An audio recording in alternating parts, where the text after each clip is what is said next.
Bonjour à tous, soyez les bienvenus sur le plateau de C'est le Sud. C'est vendredi, voilà, on est là pour déjà vous propulser un petit peu dans la détente du week-end, voilà, qui arrive à grands pas. Et il sera question de musique aujourd'hui avec notre invité Julien Bruneteau. Bonjour Julien, comment allez-vous? Bonjour à tous, ça va très bien, ravi d'être avec vous. Ravi de vous rencontrer. Alors vous venez nous parler de votre nouvel album qui s'intitule Feels Like Home, 5e album aux sonorités jazz bien évidemment, dont vous nous parlerez dans quelques minutes. Je dis bien évidemment puisque vous faites du jazz, hein, Julien, voilà. On en parle tout à l'heure. Avec nous aujourd'hui, comme chaque vendredi, Carole et son petit drapeau arménien a sorti son haut. Ça va, Carole? Oui, aujourd'hui je vous amène un peu de couleur dans ce ciel grisâtre. Un peu de ça couleur. fait du bien. Je vais vous présenter un riz pilaf, donc arménien, mais que je vais assaisonner avec du poulet. Et justement, ça va nous permettre de parler un peu des bouillons de poulet. Et puis en plus, il fait très froid ce week-end, donc ça tombe, mais vraiment à la perfection. Super, voilà. J'adore le riz pilaf, ça tombe bien. Allez, j'écouterai avec attention votre recette comme d'habitude. Et puis, il est là, une semaine sur deux, il est là, notre sophrologue préféré. Comment ça va, Sébastien? Bonjour à vous, ça va très bien. Très bien. Et aujourd'hui, du coup, j'avais envie de parler de conscience de notre corps. On va faire une expérience, vous allez voir, qui va nous permettre de voir si on est connecté ou pas à son corps. Bon, vous m'avez prêté un stylo de couleur, on verra pourquoi tout à l'heure. Un feutre à toutes les deux. Ouais. Mais avant cela, on va parler de musique avec Julien. Alors Julien, il s'est installé dans la cité phocéenne il y a 3 ans de cela. Alors on le verra tout à l'heure, il a un parcours vraiment très riche. Il a voyagé, travaillé aux États-Unis notamment, mais c'est à Marseille qu'il a choisi de poser ses valises pour y créer son trio JB3 pour Julien Bruneteau Trio. Qu'est-ce qui vous a attiré par ici, Julien, vous qui avez parcouru le monde précédemment? C'est peut-être pas très original, mais c'est sûr que le soleil y est pour beaucoup. Ouais. La qualité de l'environnement, c'est vrai que j'étais à Paris depuis une quinzaine d'années déjà. Ouais. Et je suis pas originaire de Paris, je suis plutôt du sud-ouest, donc de l'autre côté. Et j'avais envie de découvrir l'autre sud. Et puis cette qualité de vie, proche d'une grande ville aussi, voilà. Je me disais, c'est fou d'avoir cette grande ville et proche de la mer. Donc tout simplement la qualité de vie, quoi. Et est-ce que cet environnement vous a inspiré justement les titres de ce nouvel album? Tout à fait, tout à fait. C'était une façon de dire, donc là ça fait quand même quelques années que je suis ici, ça va faire 3 ans.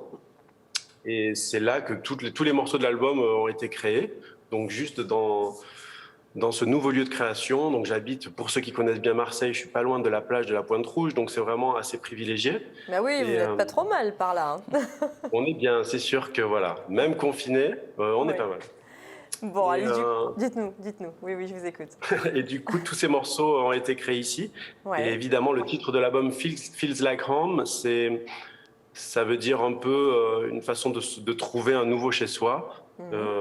Se sentir bien, inspiré. Alors c'est pas forcément à Marseille, c'est plutôt philosophique, c'est plutôt aussi se sentir bien un peu n'importe où.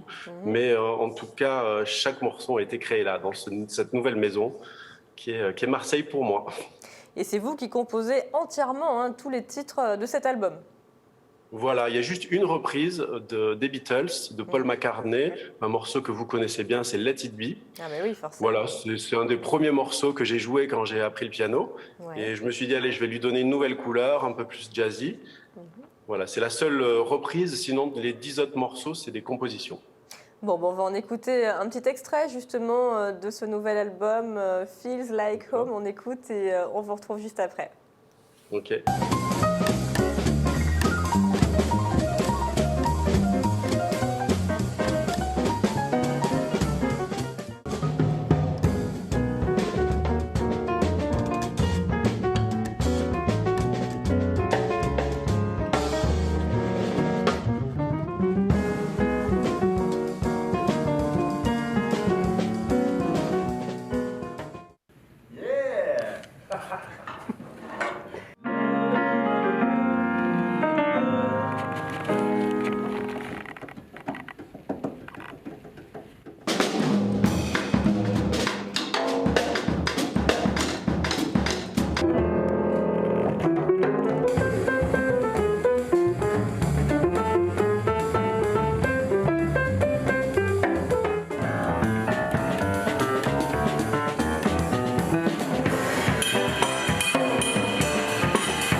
notre ami Sébastien Melin, emballé par la pochette, emballé par la qualité d'image du clip, emballé par la musique. Hein, Sébastien? C'est très chiadé, c'est très esthétique, la pochette est très belle. Ouais.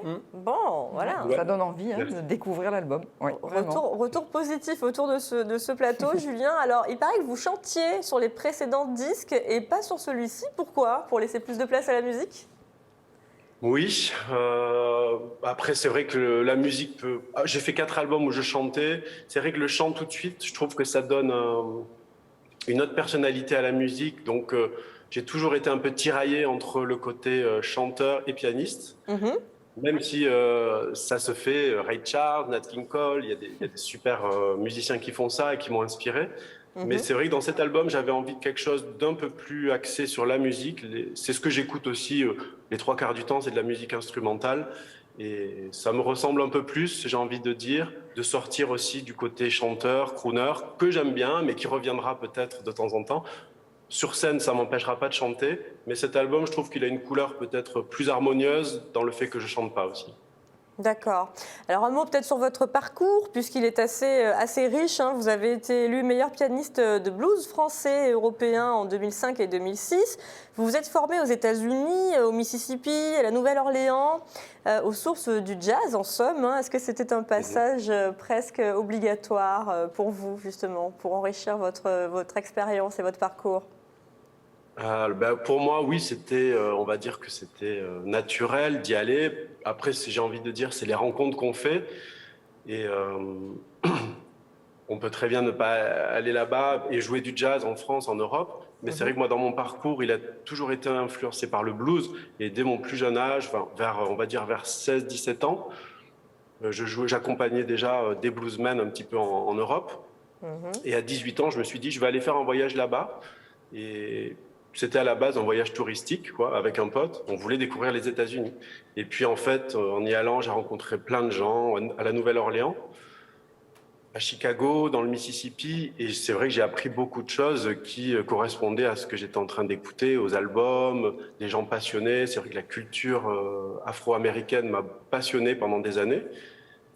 Et le fait d'aller là-bas, évidemment, on côtoie un petit peu des musiciens locaux, une culture. Le fait, à l'époque, je chantais encore, donc je chantais en anglais, donc les gens comprenaient vraiment les paroles. C'est pas qu'en France, on comprend pas forcément toutes les paroles en anglais, mais on n'est pas forcément les meilleurs en anglais. C'est sûr. Est-ce qu'ils ont une autre façon de travailler là-bas, justement? Parce qu'apparemment, oui, ça vous a nourri, ça vous a apporté beaucoup de choses.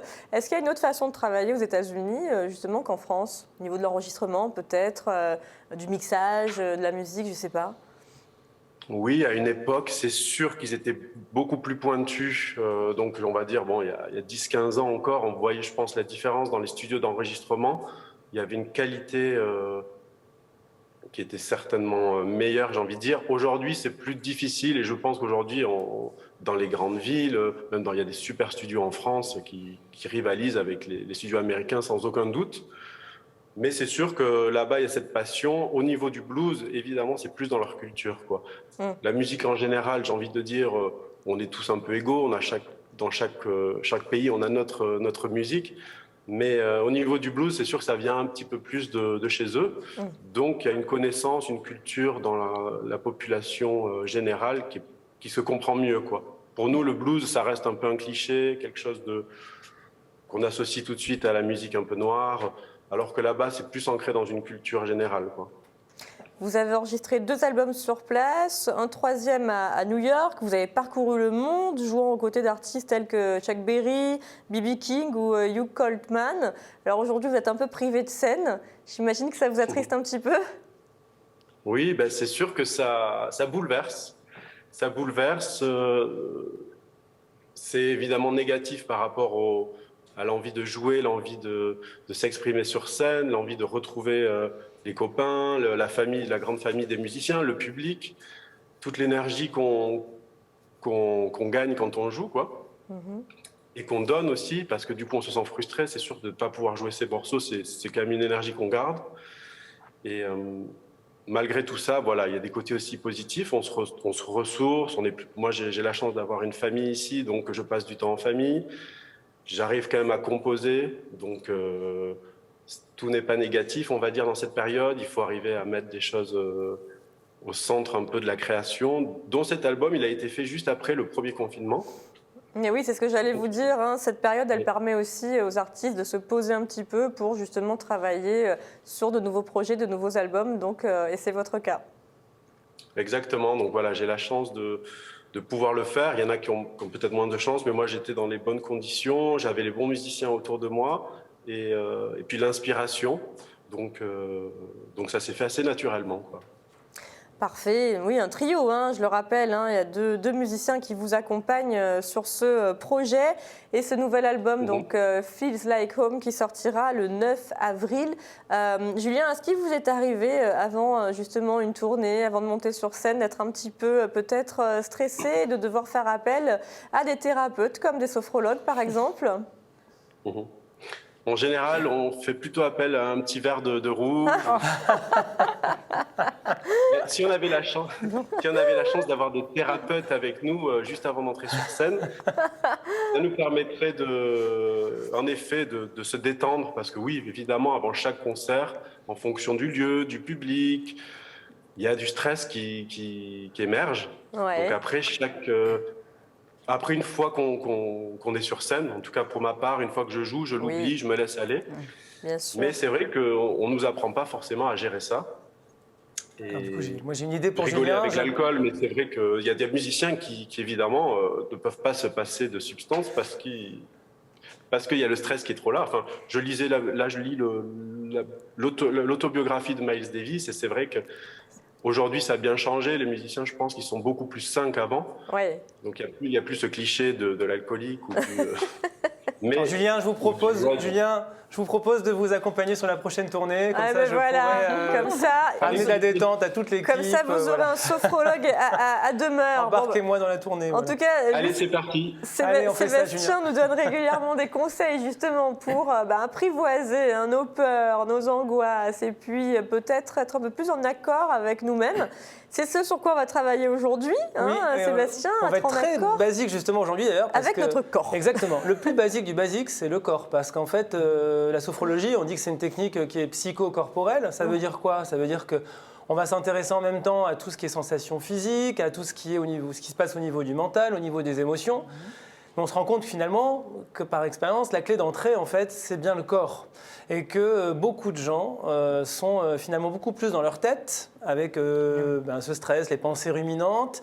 Et puis finalement, on en oublie très souvent la sensation du corps et la connexion à son corps. Oui, puis le corps, il fait souvent appel ou allusion aussi à d'autres problèmes. Hein. Par exemple, si on mange trop parce qu'on est anxieux, ou à l'inverse, si on ne mange pas du tout parce qu'on est trop stressé, on devient plus mince ou plus grassouillé. Mais ça aussi, c'est en lien avec le mental. Et en fait, c'est ça, c'est que tout est lié. Et le corps, finalement, c'est souvent le meilleur des indicateurs pour se rendre compte, en effet, de ce qui se passe. Et c'est amusant parce qu'on se rend compte, en effet, que plein de gens ne prêtent pas attention à leur corps, presque, j'ai envie de dire, le négligent, mais en tout cas, ne l'écoutent pas assez et ne se disent pas, tiens, il y a peut-être plein de choses que mon corps me dit déjà. De dysfonctionnement. Voilà. Ouais. Et donc, du coup, aujourd'hui, je vous propose justement une expérience qui va être d'essayer de se rendre compte, tiens, est-ce que vous êtes plutôt dans votre tête ou est-ce que vous êtes déjà un peu dans votre corps? Et cette expérience que je vous propose, moi je la fais souvent au début d'un parcours, d'un accompagnement pour par exemple vraiment des novices. C'est un bon test de dire, tiens, où est-ce que j'en suis avec ça? Et donc c'est pour ça qu'aujourd'hui je suis venu avec des feutres et je vous ai distribué en effet à chacune de vous, mesdames. Kit couleur, hein, c'est pour les enfants ça. Hein, ah oui, c'est les meilleurs feutres. C'est bien. Et je vous ai donné aussi une feuille. Ah, Julien, vous vous prêtez à l'exercice avec nous? Allez, Julien, si vous avez une feuille. Allez, prenez une feuille. Allez, prenez une feuille, un crayon. Vous allez, voilà, on va faire cette expérience tous ensemble. Allez, comme ça, vous prêtez au jeu et on fait ça tous les trois. Alors, du coup, dans cette idée-là, donc l'idée, c'est pas de bien dessiner. On s'en fiche de bien dessiner. Tant mieux, ça me rassure. Dites-vous bien qu'on n'est pas là pour juger le dessin. On va se les montrer après pour le fun. Il n'y a pas de jugement. Le but, c'est pas de faire un beau dessin. Qu'est-ce que vous allez faire? On va tout simplement, là, dans un instant, on va fermer les yeux. Et puis, on va prendre quand même quelques secondes, tous ensemble, pour essayer de se représenter notre corps et de voir ce qu'on peut ressentir. Tiens, quelle forme on a l'impression quand on ferme les yeux que notre corps a, quelles sont ses dimensions, ses mesures, son volume. Et puis, en laissant les yeux fermés, à main levée, on va se dessiner là, comme ça. Mais il faut faire les bras, les jambes et tout?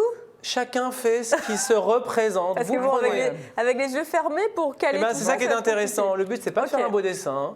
Prenez 3, 4 secondes, 5 secondes, vous fermez les yeux. Julien aussi, on surveille. Bon, vous avez compris les règles du jeu. Julien, yeux fermés, vous essayez de vous dessiner. Voilà, votre corps. Voilà, prenez d'abord le temps de ressentir ce que vous ressentez, contour, la forme, votre corps, etc. Tout ce que vous pouvez ressentir en fermant les yeux. C'est là quand je vais dessiner sur la table, tu sais. Et quand vous êtes prêt, c'est parti, à main levée, sans chercher à faire un beau dessin. Vous dessinez ce que vous avez l'impression, vous, de ressentir de votre corps.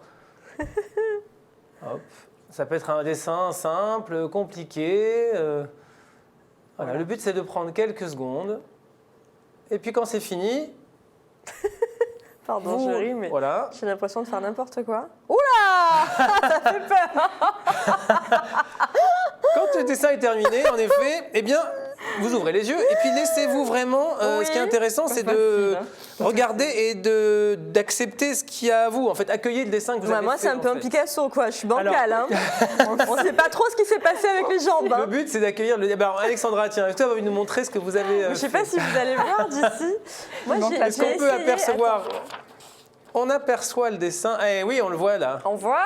Vous nous avez fait du Picasso. J'ai essayé de faire avec un même trait les jambes et les bras, mais ça ne va pas du tout. Vous avez oublié votre tête, Alexandra? Oui, j'en ai marre, j'en ai plus. Je suis trop fatiguée, j'ai plus de tête. C'est ça, le symbole. Vous voyez que c'est assez amusant aussi. Par exemple, Alexandra n'a pas dessiné de tête. Elle n'a pas dessiné sa tête. Vous m'avez parlé de dessiner le corps. Moi, j'ai fait que le corps. Oui, mais donc comme quoi... Je suis bête et disciplinée. Mais votre tête, oui, ça fait partie du corps. Carole, vous avez dessiné quoi? Alors moi, j'ai dessiné une demi-tête. Enfin, j'ai baissé un poil vers l'avant pour la brillance. Voilà, ah oui. Super. Là, on voit bien. Ah. Oui, pareil, hein, Carole. Bon, elle a une tête. Elle a une tête, mais elle n'est pas finie, sa tête. Vous avez fait qu'une jambe. J'ai qu'une jambe, mais parce que j'ai pas eu le temps. Hein, voilà. Et Julien, ça donne quoi? Julien, il a fait quoi? Je ne sais pas si vous allez voir parce que c'est au crayon. Ah, oui, on voit. On aperçoit. Ah, si. Ah, c'est le mieux, non? Julien, il est ancré dans Il est très ancré, des jambes très posées. C'est le plus cohérent, c'est le plus cohérent de nous trois. Moi, j'ai fait un dessin tout fin, très très fin. Moi, je me suis vraiment fait un espèce de bonhomme bâton. Vous voyez très mince, hein? Je me vois très mince. Alors, ce qui est intéressant quand on a fait ce dessin... qu'est-ce que ça veut dire, surtout? Alors, au-delà de l'interpréter, je me fais une tête. C'est assez marrant parce que déjà, on va se rendre compte que, oui, c'est marrant de voir qu'il y a des gens qui, par exemple, on leur a dit le corps, ils ont oublié la tête. Ah oui, il y a des gens qui se sont vus très fins, des gens qui vont oublier de, en effet, parfois mettre les jambes, ou ils vont juste rester sur le haut. L'idée, c'est de se dire, OK, tiens, ça c'est à date, voilà ce qui se passe, et moi je vous propose de dater ce dessin. Vous le gardez, vous mettez la date, tiens, voilà, aujourd'hui, on est au mois de mars 2021, je date ce dessin. On le range dans un coin. Mais vous ne l'interprétez pas. Le but, c'est pas tant d'interpréter. On peut y voir des choses amusantes sur l'instant, comme on vient de faire. C'est amusant de se dire, tiens, finalement, ma tête, elle est passée où?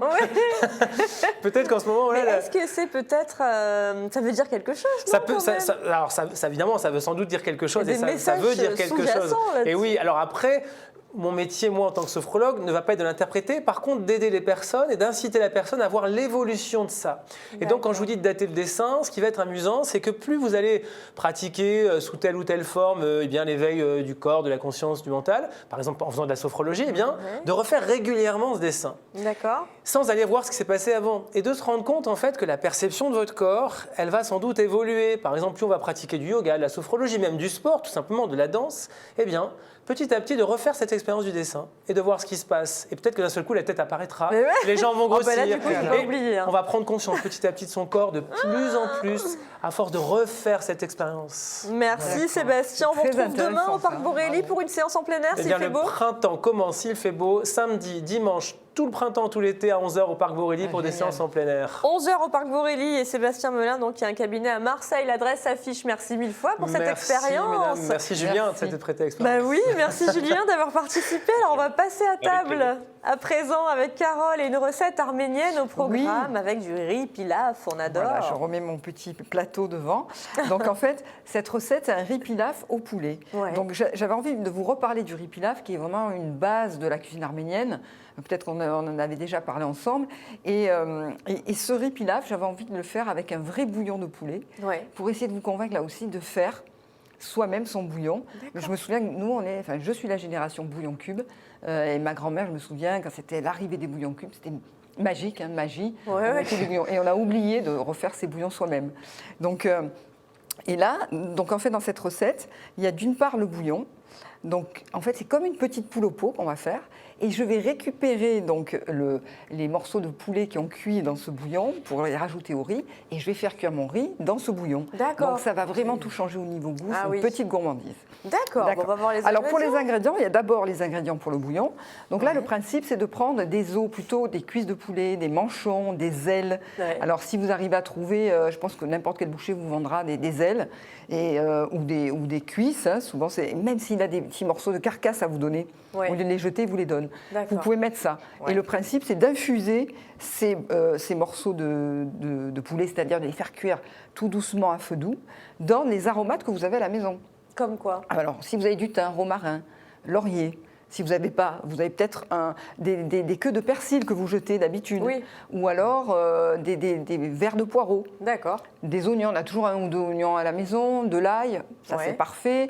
1 ou 2 carottes qui nous restent. On met tout ça dedans. On met tout, Ok. selon ce que l'on a. On sale, on poivre un peu et on cuit. Voilà, ça D'accord. c'est les ingrédients Alors, pour le bouillon. les ingrédients, Alors pour le finir riz sur pilaf. ça, Alors les ingrédients là. Après, on verra la recette du Oui, coup. oui. Ah. Donc là, je vous donne juste rapidement donc, les ingrédients pour le riz pilaf.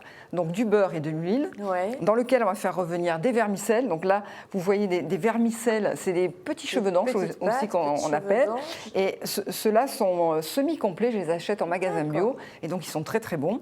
On va prendre aussi bien sûr du riz. Oui. Donc là, le riz de votre choix. D'accord. Mais je vous conseille, là, c'est du riz taille semi-complet. Alors c'est toujours demi-complet, parce que c'est toujours meilleur pour la santé si on peut D'accord. éviter les riz blancs, c'est les farines blanches, voilà. D'accord. Et puis pour un petit peu de gourmandise, si vous aimez, des pignons de pain torréfiés.